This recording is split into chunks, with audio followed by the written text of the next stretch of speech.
ओम ज्ञानतिमिरान्धस्य ज्ञानाञ्जनशलाकाय चक्षुरुन्मीलितं तस्मै श्रीगुरवे नमः।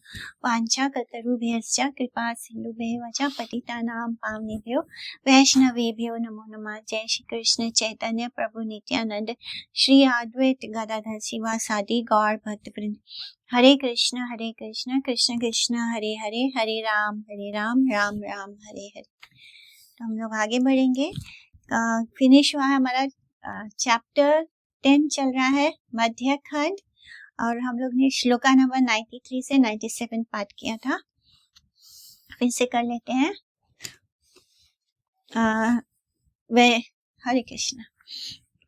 तो क्या होता है, हरिदास ठाकुर क्या प्रार्थना करते हैं कि मुझे किसी वैष्णव के घर में कुत्ता बनकर रहने दीजिए। उससे क्या होगा कि मुझे रोज एक वैष्णव का उच्चिष्ट मिलना सहज होगा। मुझे रोज उस वैष्णव का प्रसाद आराम से इजीली मिल जाएगा अगर मैं किसी वैष्णव के घर में कुत्ता बन जाऊं। और फिर महाप्रभु इससे बहुत प्रसन्न होते हैं और फिर उनको वरदान देते हैं कि तुम बिना अपराध के भक्ति करो, मैं ये तुम्हें दान देता हूँ। प्रभु बले सुना मोर हरिदास, दिवसे को ये तोमार संगे कैलावास।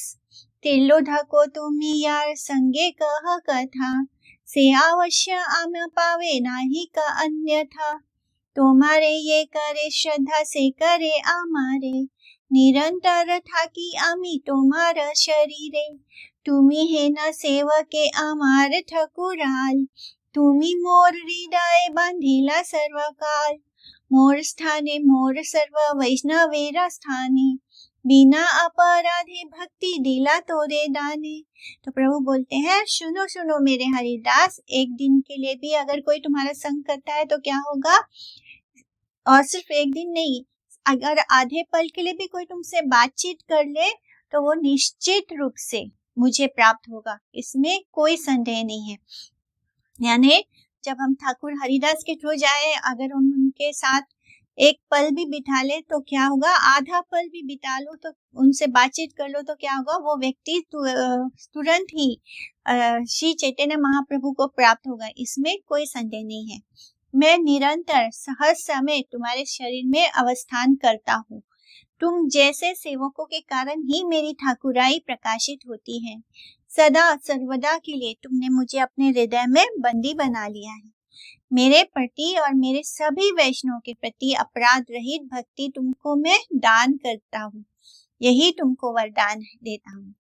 हरिदास की दीनता पूर्ण प्रार्थना सुनकर महाप्रभु ने कहा, तुम जगत के सबसे ऊंचे स्थान पर विराजमान महापुरुष हो।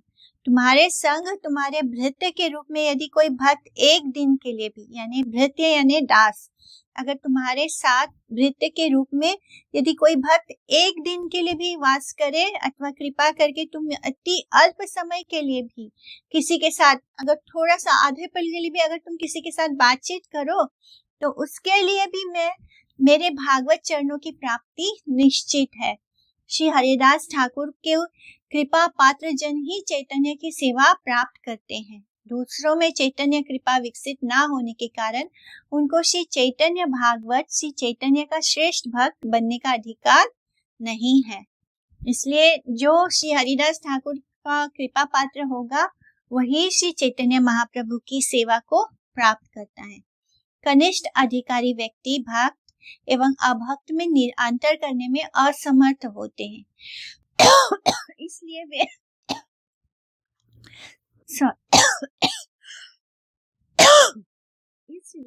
वे श्रद्धा के साथ बहुविधा उपचार सहित केवल भागवत विग्रह की अर्चना करते हैं। उन्नत अधिकार यानी कनिष्ठ अधिकारी व्यक्ति, यानी जो न्यूफाइट डिवोटी होता है, जो अभी नया नया भक्ति में आता है, तो वो ये डिफरेंस नहीं कर पाता है कि कौन भक्त है और कौन अभक्त है, वो अंतर नहीं कर पाते, असमर्थ होते हैं। इसलिए वे श्रद्धा के साथ बहुविधा उपचार सहित केवल भागवत विग्रह की अर्चना करते हैं। तो उनके लिए पूजा भक्ति क्या है, भागवत विग्रह यानी भगवान का जो विग्रह है उनकी सेवा करना ही उनको लगता है यही भक्ति है। जो उन्नत अधिकार प्राप्त होने पर ये व्यक्ति भगवान, भक्त, अज्ञ, बालिश एवं विद्वेषी, इन 4 प्रकार के विशेषताओं को देखते हुए उनके प्रति क्रमशः भगवान के लिए प्रेम, भक्त के लिए मित्रता, और जो बालक है, जो अज्ञानी है, उस पर कृपा, और जो विद्वेषी है, जो जलन और ईर्ष्या करते हैं, उनके प्रति उपेक्षा का भाव के अनुशीलन द्वारा भगवान की पूजा करते हैं।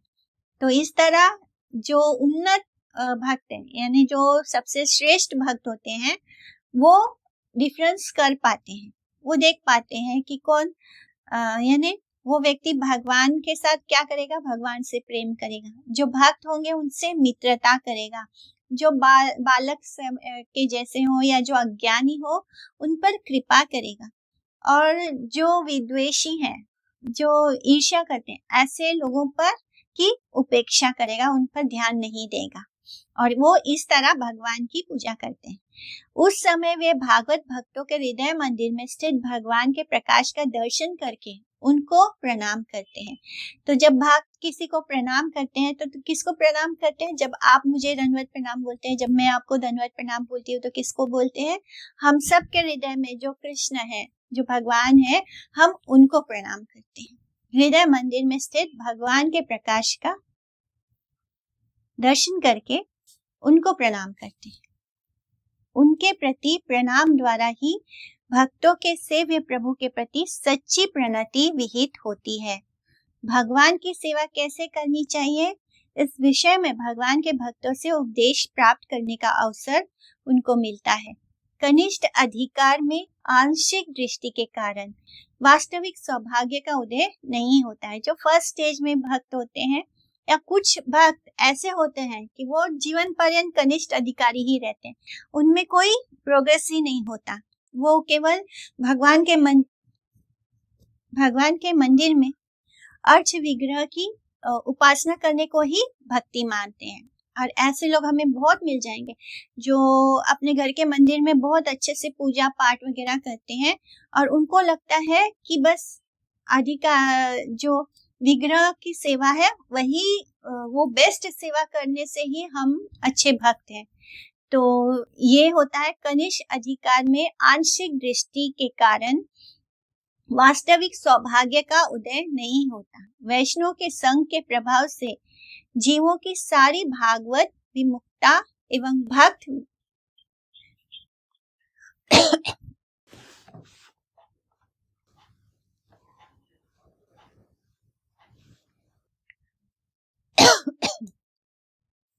तो क्या होता है, जो कनिष्ठ अधिकारी होते हैं वो पूरी तरह भगवान की मतलब वो पूरी तरह वास्तविक सत्य को नहीं देख पाते, तत्व को नहीं जान पाते।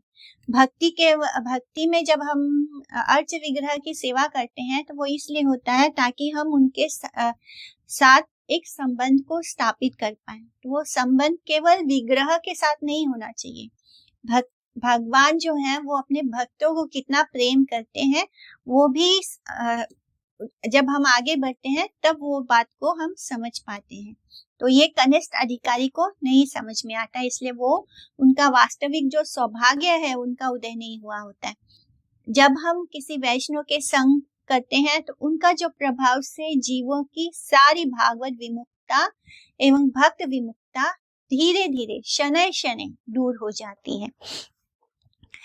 हम लोग देख सकते हैं, अपने खुद के एग्जाम्पल से देख सकते हैं कि जब हम बहुत सालों से घर में अर्च विग्रह की सेवा करते हैं, लेकिन तब भी हमारे अंदर उस तरह की भक्ति नहीं होती है। जब हम किसी वैष्णव का संग करना शुरू करते हैं तो धीरे धीरे उस संग के कारण हमारा दृष्टिकोण ही बदल जाता है। जो हम परसीव कर रहे थे पहले, वो भक्ति नहीं होती। हमें हमारा जो सोचने का समझने का तरीका है वो बदलना शुरू होता है। तो ये कैसे होता है? जब हम किसी शुद्ध वैष्णव का संग करते हैं, उसके संग का प्रभाव हम पर पड़ता है, जिससे कि हम जो भगवान से विमुख है, जो एक्चुअली में हम लोग पहले क्यों पूजा करते हैं कि हमें कुछ फल की आशा होती है, या हमें कुछ पाना होता है, या मटेरियल लाइफ में बहुत आगे बढ़ना होता है, या हम चाहते हैं कि हमारे जीवन में सब सुरक्षित हो, इसलिए करते हैं।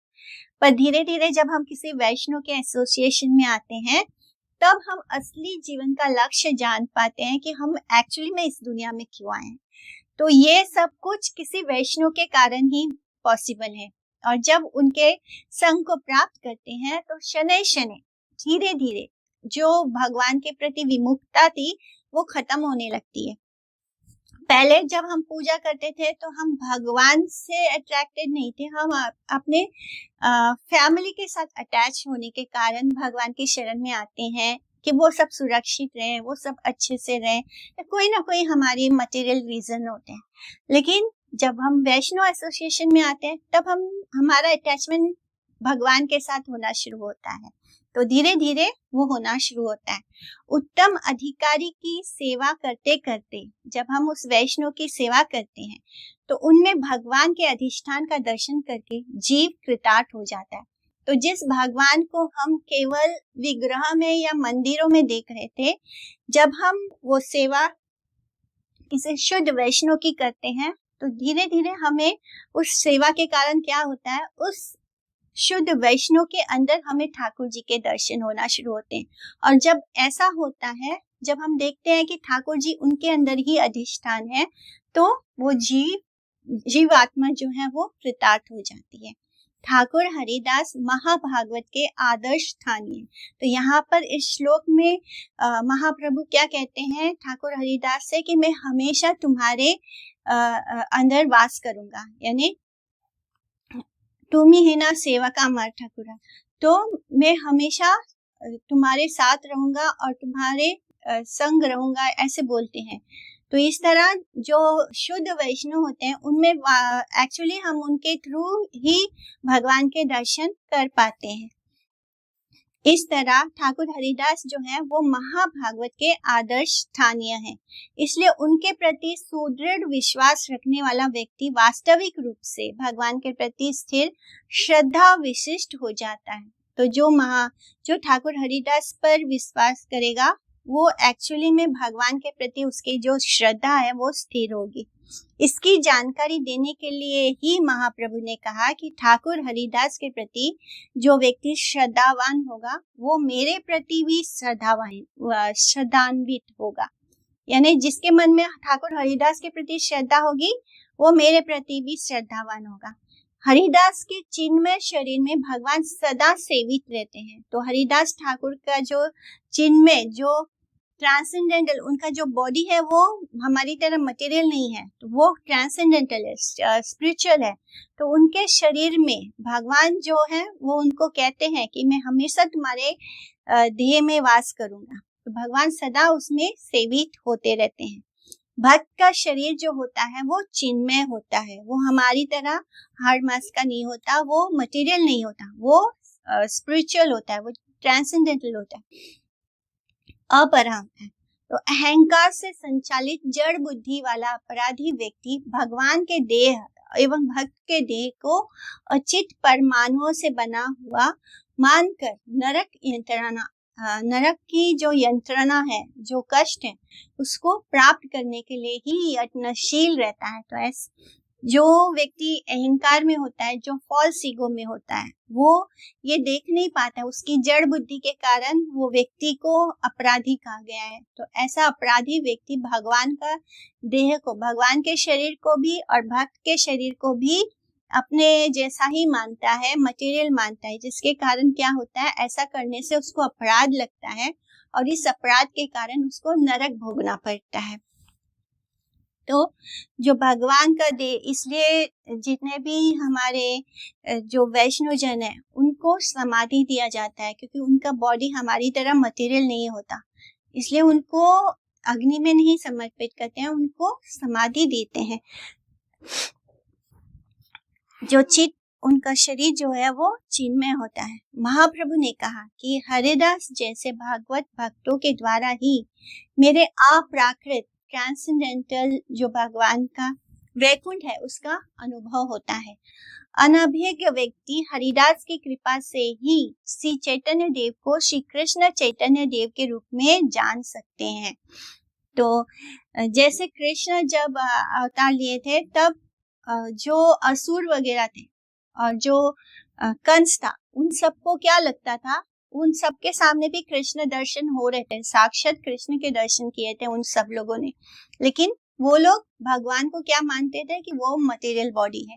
तो इसी तरह बहुत सारे लोग यही सोचते हैं कि भगवान जो है उनका जो देह है वो भी मटेरियल है, और जो शुद्ध भक्त है, क्योंकि भगवान खुद कहते हैं कि शुद्ध भक्तों के शरीर में ही वो वास करते हैं, उनको नहीं छोड़ते हैं, और उनके थ्रू ही, उन शुद्ध भक्तों के थ्रू ही हम भगवान के साक्षात दर्शन कर पाते हैं। तो जहाँ भगवान है, जब भगवान का ही बॉडी हमारी तरह नहीं है, मटेरियल नहीं है, चिन्मय है, तो ऑब्वियसली जो वैष्णव जन है उनका बॉडी भी चिन्मय होगा। तो इस तरह हमको समझना होता है। तो इसलिए उनको हमें, अगर हमने मटेरियल समझा तो क्या होगा, हमको नरक भोगना होता है।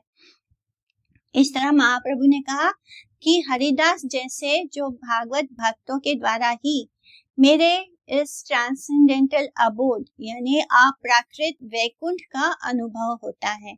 अगर वो ये जो भक्त नहीं हो तो हमें कभी पता नहीं चले कि भगवान का जो धाम है वो कैसा है।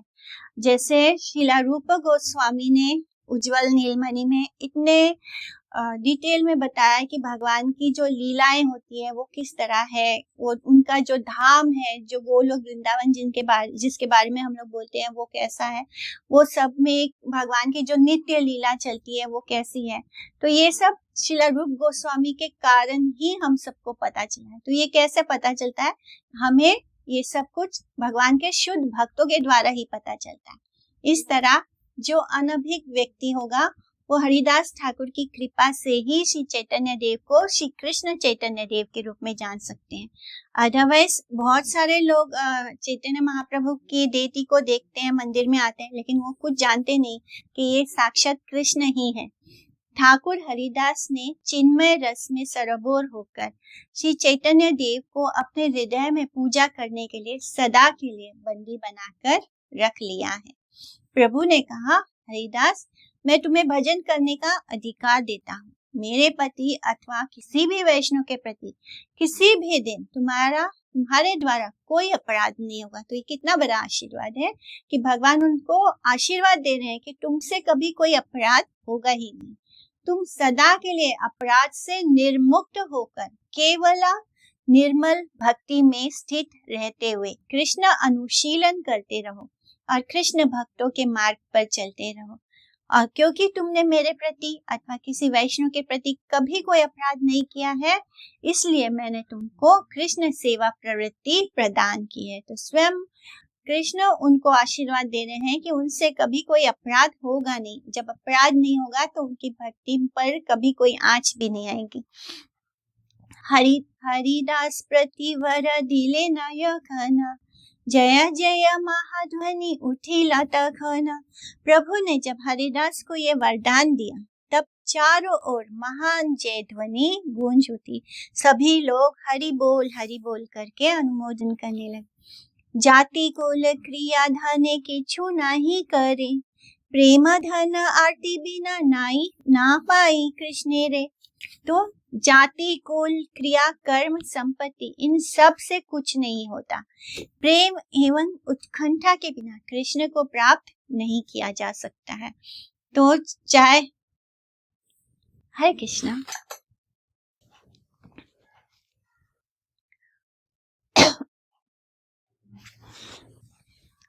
तो जो चाहे आप ऊंचे जाति में क्यों ना हो, चाहे आप बहुत ऊंचे कुल में जन्म लो, चाहे आप बहुत रिच हो, चाहे बहुत संपत्ति क्यों ना हो, बहुत ऊंचे कार्य में स्थित हो, कितना भी बेस्ट क्यों ना हो, तो ये सब चीजें मटेरियल है। तो सिंपल सा तरीका है जानने का कि जो चीजें मटेरियल है, अगर उसमें हम कितने भी बेस्ट क्यों ना हो, उससे हम भगवान को नहीं पा सकते। भगवान जो है वो सच्चित आनंद है, वो हमारी तरह मटेरियल नहीं है। मटेरियल चीजें सिर्फ इस संसार में को चलाने के लिए है, उसका भक्ति से कोई लेना देना नहीं। इसलिए जाति कुल क्रिया कर्म संपत्ति ये सब चीजें क्या है, ये मटेरियल है। अगर ये मटेरियल चीजों में हम बहुत बेस्ट हो, उससे कुछ नहीं होता, भगवान उससे नहीं मिलते, इन सब से कुछ नहीं होता। प्रेम एवं उत्कंठा, प्रेम होना चाहिए भगवान के लिए, प्रेम और उनसे मिलने की जो उत्कंठा है, जो हमें एंक्शियसनेस होना चाहिए कि हमें कृष्ण से मिलना है, कृष्ण का प्रेम प्राप्त करना है। अभी तो प्रेम का लेवल आया ही नहीं है, तो जब तक हमें कृष्ण के लिए प्रेम और उनसे मिलने की जो तीव्र इच्छा नहीं उत्पन्न होगी, जो लालसा नहीं आएगी, तब तक हम कृष्ण को प्राप्त नहीं कर सकते हैं। उत्कृष्ट वंश परंपरा होने से कृष्ण भक्ति नहीं मिलती है। बड़ा ऊंचा हमारा वंश हो, हम बहुत ऊंचे कुल में जन्म लिए हो, ऊंची जाति के हो, ये चीज क्या है, सिंपल बुद्धि से भी हम सोचे तो क्या है, ये सब मटेरियल है। चाहे कितने भी हम ब्राह्मण घर में कुल में जन्म लिया हो, उससे क्या होता है, ब्राह्मण ये जो वर्ण आश्रम सिस्टम है, ये केवल हमें ह्यूमन बनाने के लिए, हमें धीरे धीरे करके भगवान के तरफ ले जाने के लिए। इसका जो वर्ण आश्रम सिस्टम है, ये सिर्फ, अदरवाइज हम लोग में और एनिमल में कोई अंतर नहीं रह जाएगा। हम भी बस केवल पशु के भांति हो जाएंगे कि जहाँ पे कोई नियम कायदा कुछ नहीं है। जैसे पशु का जब मन जो करता है वैसा हो जाएगा मनुष्य जाति, इसलिए वर्ण आश्रम सिस्टम होता है। लेकिन इसका मतलब ये नहीं होता है कि कोई ब्राह्मण कुल में जन्म ले लिया तो वो कृष्ण भक्त हो गया। ऊंची जाति, सत्क्रिया और बहुत धन द्वारा भी, सत्क्रिया क्या होता है, शुभ कर्म करना, कि अच्छे अच्छे जो कर्म होते हैं वो करना, उससे भी कुछ नहीं होता, उससे भी भगवान नहीं प्राप्त होते। अच्छे कर्म हमें स्वर्ग तक ले जा सकते हैं, फिर स्वर्ग में वो कर्म खत्म होगा तो वापस हम धरती पर आ जाएंगे, या फिर उससे नीचे वाली योनि में भी जा सकते हैं। तो अच्छा कर्म भी कोई गारंटी नहीं देता कि आप भगवान के प्रेम को प्राप्त कर सकते हैं, कि वो है ही नहीं guarantee. It is just like sweet poison. अच्छा कर्म क्या करेगा, वो स्वीट पॉइजन की तरह, वो हमको जीवन मृत्यु के चक्र से मुक्त नहीं करेगा, वो दोबारा हमको अच्छे कर्म भोगने के लिए और अच्छे अच्छे मटेरियल लाइफ देगा। लेकिन बहुत सारा धन होगा, उसके द्वारा भी हमको कृष्ण सेवा नहीं प्राप्त हो सकती। जो चीजें मटेरियल है उसके द्वारा कृष्ण नहीं मिलेंगे। कृष्ण मिलेंगे प्रेम से, उत्कंठा से। बिना प्रीति के, बिना प्रेम के धनी, अभिजात, संपन्न, कर्मवीर व्यक्ति कृष्ण भक्त हो ही नहीं सकते। कृष्ण भक्ति रस भाविता मति क्रियाताम यति कुतो अपि लभ्यते तत्र लौल्यम अपि मूल्यम एकलम जन्म कोटि सुकृति नैर लभ्यते जन्म ऐश्वर्य सुताशीभिर ईदा मान मदा पुमान नेवर हाथी अभितातुम वै त्वाम किंचन अगोचन।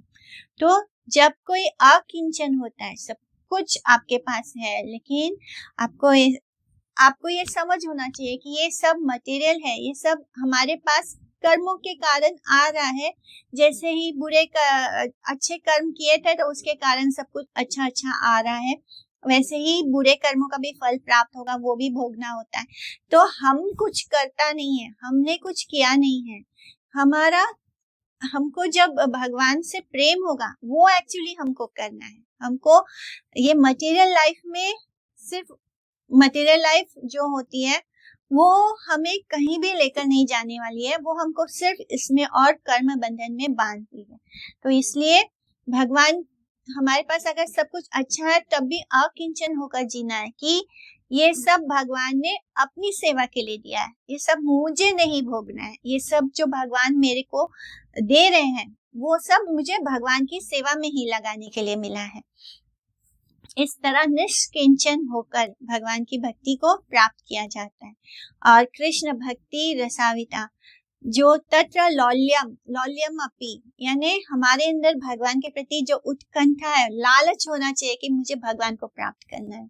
जितना लालच धन कमाने के लिए होता है, जिसके लिए लोग इतना सुबह से लेकर रात तक काम करते हैं, किस लालच से, धन कमाने के लिए, वैसा ही लालच भगवान के नाम के धन में इन्वेस्ट करना है ताकि हमें भगवान का प्रेम प्राप्त हो सके। ये ते कुले वैष्णवेरा जन्म केने नाही तथापि यह सर्वोत्तम सर्वशास्त्रे कहे एई तार प्रमाण यवन हरिदास ब्रह्मादि दुर्लभ देखिला प्रकाश। किसी भी कुल में वैष्णव का जन्म क्यों ना हुआ हो, फिर भी वो वैष्णव सर्वोत्तम है, यही सब शास्त्रों का कहना है। इसका प्रमाण ये है कि यवन हरिदास ने उस प्रकाश को देखा जो ब्रह्मा आदि के लिए भी दुर्लभ है। तो वैष्णव का स्थान ब्रह्मा जी से भी ऊंचा हो गया। यानी जो वैष्णव होता है वो चाहे किसी भी कुल में क्यों ना जन्म लो, यानी वो किसी ब्राह्मण कुल में हो, किसी भी जो हमारे हरिदास ठाकुर हैं उन्होंने तो अपने एग्जाम्पल से बताया कि वो यवन कुल में जन्म लिया है, लेकिन उन्होंने वो दर्शन किया, भगवान का वो प्रकाश देखा जो ब्रह्मा जी के लिए भी अति दुर्लभ है। विष्णु सेवा में प्रीति, तो हम लोग बोलेंगे ना वो तो ब्रह्मा जी के अवतार थे, तो हाँ ब्रह्मा जी के अवतार है, लेकिन ब्रह्मा जो है वो पोस्ट है, तो ऐसे एक ब्रह्मा नहीं है, बहुत सारे ब्रह्मा है। तो इस तरह Brahma is just a post of for creation, ये मटेरियल वर्ल्ड को क्रिएट करने के लिए एक पोस्ट है। तो विष्णु सेवा में प्रीति युक्त व्यक्ति किसी भी वंश में जन्म ग्रहण क्यों ना करे, उससे भक्ति में कोई बाधा नहीं आती है। यानी हम चाहे कैसे भी वंश में जन्म ग्रहण करें, उससे हमारी भक्ति में कोई बाधा नहीं आती। सभी शास्त्रों में वैष्णव को जाति, कुल, क्रिया और धन के मद से मद व्यक्ति की अपेक्षा श्रेष्ठ माना गया है। जीवों के नित्य प्रयोजन की वस्तु है कृष्ण प्रेम। तो हर जीवात्मा का जो प्रयोजन है वो यही होता है, जीवन का हमारा जो गोल है वो कृष्ण प्रेम ही है। उस प्रेम का अधिकार मिल जाने से जागतिक विचार के अनुसार नीचता, स्व अल्पता एवं अन्य विपर्याय का भोग कोई बाधा नहीं डाल सकते। यन्नाम मधेय श्रवणानुकीर्तनाद यत प्राहानिनाद्य स्मरण आदप स्मरणादिपि क्वचित स्वदो अपि सद्या सवनाय कल्पते कुता पुनस्ते भगवान अनुदर्शनात् अहोवत् स्वापचोतो गरियान यज्जीवाग्रे वर्तते नाम तु भयम तेपुस्तपस्ते जुहुवा सस्नुरार्या ब्रह्मानुचूर्णाम गृह्णन्ति येते। माने जो चांडाल होकर भी भगवान का नाम ले तो वो बेस्ट है, और जो ब्राह्मण कुल में जन्म लेकर भी भगवान का नाम ना ले तो वो ब्राह्मण जो है वो उससे भी नीचा हो जाता है, उस चांडाल से भी। तो उसी बात को ये सारे श्लोक एक्सप्लेन करते हैं। हरिदास ने अहिंदू कुल में जन्म ग्रहण किया था, परंतु सर्वलोक पितामह विरिंची ब्रह्मा भी जिस दर्शन से वंचित रह गए, वही अपूर्व सुदुर्लभ भागवत दर्शन उन्होंने प्राप्त किया था। ये पापिष्ट वैष्णवेरा जाति बुद्धि करे, जन्म जन्म अधम योनिते डूबी मरे। तो जो पापिस्ट जाति बुद्धि के विचार से वैष्णव को देखते हैं, वे जन्म जन्म में अधम योनि को प्राप्त करते हैं। अगर हम ये सोचे कि वो तो मुस्लिम है, हरिदास ठाकुर तो मुस्लिम है, अगर हम उनको जाति और धर्म के सोच से देखते हैं तो क्या होता है, हमको अधम योनि में प्राप्त जाना होगा। अधम योनि यानी हमें एनिमल बर्थ प्राप्त होगा जिसमें बुद्धि नहीं है, मनुष्य योनि नहीं मिलेगा, और भी नीचे नीचे नीचे जाते जाएंगे। महावीर दृष्टि से वैष्णव को जाति कुल मर्यादा रहित निर्धन आदि समझकर, जैसे श्रीधर कोलाविचा गरीब निर्धन है, अगर हम किसी वैष्णव को निर्धन समझते हैं, धन हमारा एक्चुअली में क्या है, भगवान का नाम ही हमारा धन। अगर किसी के पास कोई हरि नाम नहीं करता और बहुत रुपया पैसा है तो उसको हम धनी नहीं बोल सकते। अगर किसी को भगवान के नाम के प्रति कोई रुचि नहीं आ रही है, भगवान के प्रति रुचि नहीं है, तो वो व्यक्ति एक्चुअली में निर्धन है। वो व्यक्ति निर्धन नहीं होता जो भगवान का भक्त होता है। तो इसलिए वैष्णव जो होता है उसको जाति कुल मर्यादा रहित निर्धन आदि समझकर ग्रहण के योग्य मानने से अतिशय पाप के प्रति आसक्ति बढ़ती है। और अगर हम इस तरह का अपराध करते हैं वैष्णव के प्रति तो क्या होगा, हमारे अंदर पाप करने की वृत्ति बढ़ जाएगी। इसके फलस्वरूप क्या होगा, आत्मा दूषित होगी और नीच योनि में जन्म ग्रहण करती है। आत्मा दूषित होता है, ये ये भी एक तरह का अपराध है कि हम वैष्णव को उनके जाति या कुल या निर्धन मानते हैं या उनको अछूत मानते हैं। तो जो हरि नाम ले ले तो वो कभी भी अछूत या शूद्र नहीं होता, वो वैष्णव हो जाता है। इसलिए जब अगर हम उनमें ये भेदभाव देखते हैं, हमारी दृष्टि जब उनमें भेदभाव देखती है किसी वैष्णव के प्रति, तो क्या होता है, हमारे अंदर पाप करने की जो आसक्ति है बढ़ जाती है, यानी पाप करना हमारा बढ़ जाता है। उससे जितना ज्यादा पाप करेंगे उससे हमारा जो जन्म है, हमारी जो आत्मा है वो दूषित होगी। आत्मा दूषित होगी तो नीच योनियों में जन्म ग्रहण करना पड़ेगा। शूद्रम व भागवत भक्तम निषादम स्वपंचम तथा विक्ष्यते जाति सामान्य स याति नरकम ध्रुवम, और धीरे धीरे नरक भोगता है।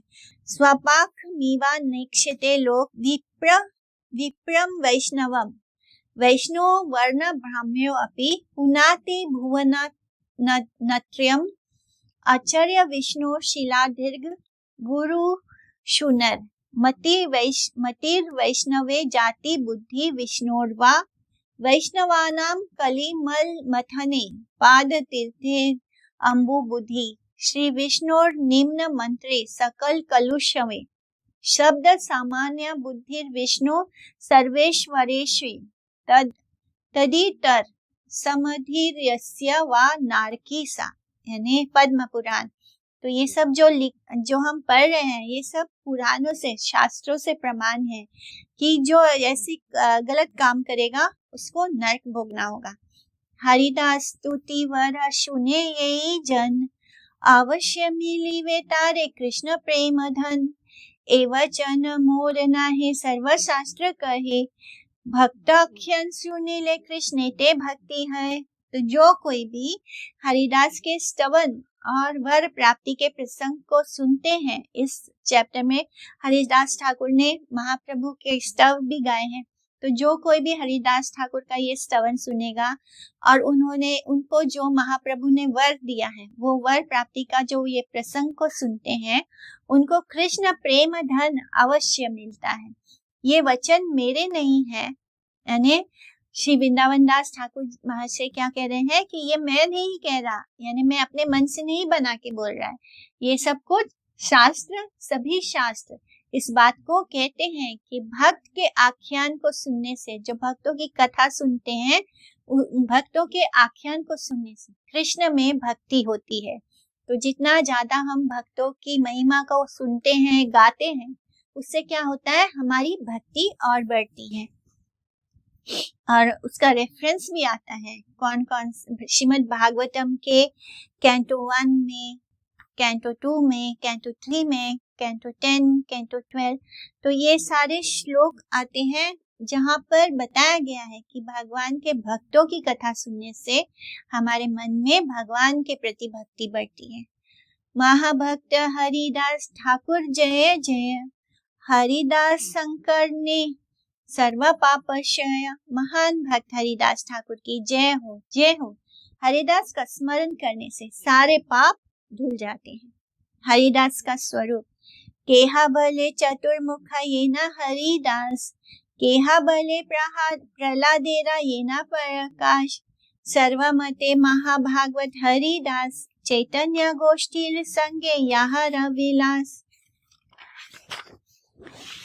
तो कोई कहता है कि हरिदास ठाकुर जो है वो चतुर्मुख ब्रह्मा है, तो कोई मानता है कि वे प्रहलाद जी के प्रकाश हैं। सभी मतों के अनुसार ये निर्णित होता है कि चैतन्य की गोष्ठी के साथ जिन्होंने विलास किया था वे हरिदास ठाकुर महाभागवत हैं। ब्रह्मा शिवा हरिदास हे न भक्त संग, निरवधि करीते चितेरा बड़ा रंग, हरिदास स्पर्श वांछा करे देवगन, गंगाओ वांछे न हरिदासे रामजन। ब्रह्मा और शिव के हृदय में निरवधि यही इच्छा रहती है कि हरिदास जैसे भक्त का संग मिल जाए।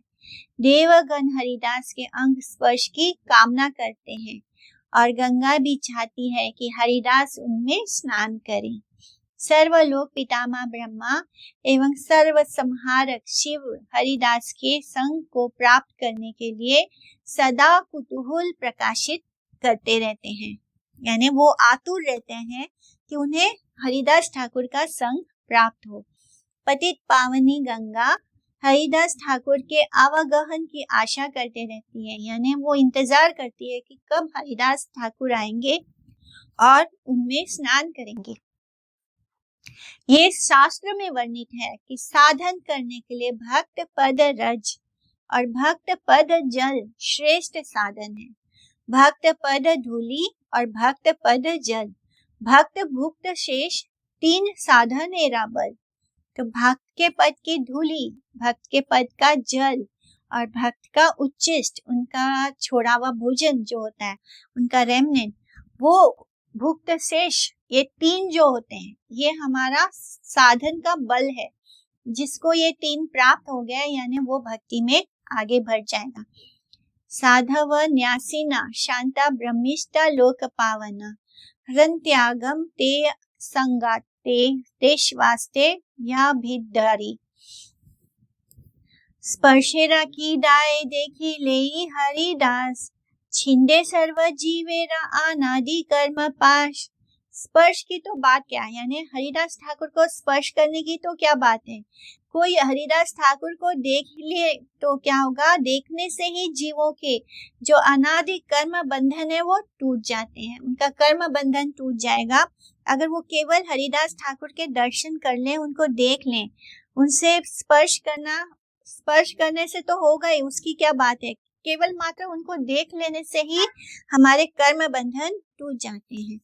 ग्रंथकार सभी शास्त्रों का सार संग्रह पूर्वक कहते हैं, यानी शास्त्र प्रमाण से कह रहे हैं श्रीला वृंदावन दास ठाकुर कि वैष्णव का दर्शन करने से दर्शन करने वाले के संपूर्ण सौभाग्य का उदय होता है।